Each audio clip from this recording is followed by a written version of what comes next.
Pred konaním online školenia obdržíte e-mail, ktorý bude obsahovať odkaz na webinár.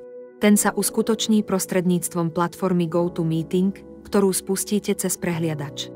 Približne 5 minút pred začiatkom webinára kliknite na odkaz v maili a zvoľte možnosť Join in this browser. Zadajte svoje meno, názov firmy a mailovú adresu.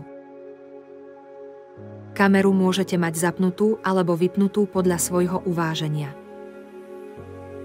Pred začiatkom webinára si môžete nastaviť preferované zariadenie pre mikrofón a reproduktor. Mikrofón majte nastavený na mute, aby ste nevyrušovali ostatných účastníkov. Po pripojení sa do miestnosti si ešte raz skontrolujte nastavenie mikrofónu a kamery.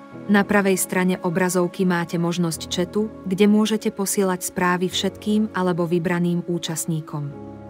Alebo len samotnému prednášajúcemu.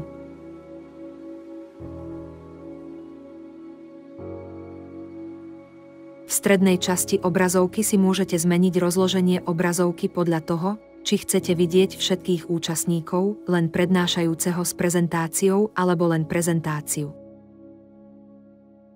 Ak chcete ukončiť hovor, kliknite na tlačidlo Leave. Takto pripravení sa môžete úspešne zúčastniť webinára a získať cenné informácie.